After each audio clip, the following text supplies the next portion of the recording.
I'm standing here with Braden King, the director of the movie Here. Welcome. Happy Thank to have you you. here. Nice to be here. I was on your face to face yesterday, Okay. and you talked about that your movie was about trying to catch the feeling of traveling. How would you try to describe that feeling in words? I mean, I think that there's a kind of magical present tense nature to a road trip, and especially in, at least in the United States, where there's a lot of space between places and that kind of thing. And there's a kind of wonderful sense of total present tense that happens, much more so than with flying or any other kind of travel that I've done. And so there was something about not only the actual feeling of being in the car or experiencing the landscape in that way, but the way that time passes or relationships intensify when you're on a trip like that. And also there's also this, as a side note, this wonderful thing I think that happens when you're driving for a long time and you stop the car and get out, and the way you hear the air and the crickets in the grass was something that we really wanted to bring to the experience of the film, both through the photography and the sound design. And you also said your movie is almost like a non-movie. Could you Did explain I say that? that? Yes, and I was wondering if that was important when you made the movie. um, I don't.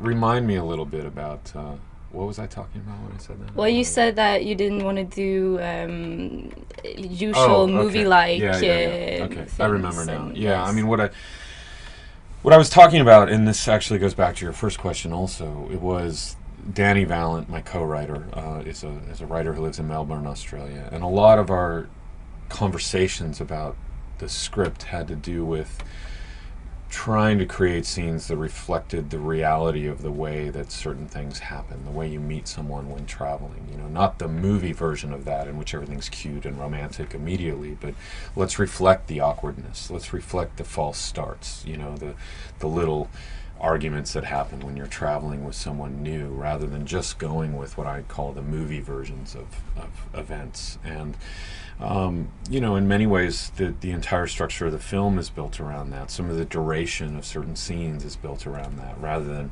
sort of getting out of a scene quickly the way you might in a typical film, we wanted to spend more time with a certain group of people or a landscape, or in order to try to bring the viewer into that trip, to have them along on that journey a little more. And in that sense, it is kind of an anti-film, because it's rebelling against the truly fictional account of the way these things happen, and trying to give more of an authentic and experiential version of them.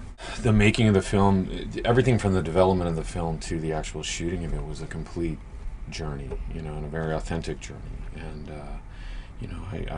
I traveled to Armenia quite a few times to do location scouting and to take the photographs that you see in the film. I traveled to Australia at least once to work with Danny on the script, and there was a lot of life experience that was motivated by undertaking this project. I mean, that's one of the things I like most about the whole filmmaking endeavor, is that the places it takes you to. And these projects take up so much of one's life that I feel like it's essential to undertake projects that will bring me to new places, introduce me to new people and new experiences, and to some extent the entire crew. And so ultimately, yeah, shooting in Armenia was a true expedition into the unknown. I mean, this was a place that had never had at least an American feature film shot in it before, a very little film infrastructure, but it was a wonderful adventure from a filmmaking standpoint.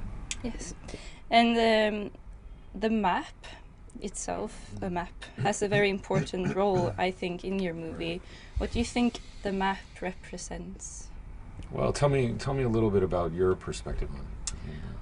I think there's you talked a lot about maps in general, Mm. like trying to build a map of your life, trying to point your role in your life, and I was just wondering if you had any more Yeah, thoughts about maps in general, not the map he's making, but sure. maps like I mean, in many ways, obviously, and perhaps obviously, once you see the film, I certainly got obsessed with the idea of surveying and map making and orientation and how we find our place in the world. And I think one of the questions that the film is asking is like, where does the truth really lie? With emotional truth versus kind of factual truth, and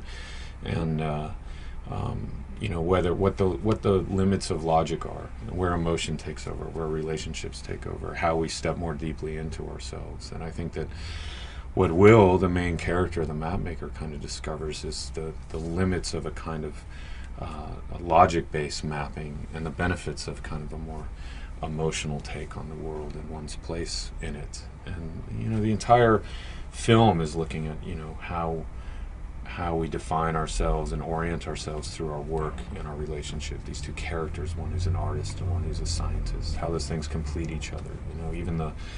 It sort of had to be about landscape for me, because even a horizon line is kind of about the meeting of different elements. And so there is this, certainly a thematic of map making that runs through the film, but also a deep questioning of what is truly accurate and what is actually the most kind of satisfying is the wrong word, but the most useful to us. What kind of maps and interactions are actually at our core, soul levels, the most affecting and useful in our lives. That was my last question. Thank you very much. Well, nice talking with you on the bus. Yes, thank you. Okay.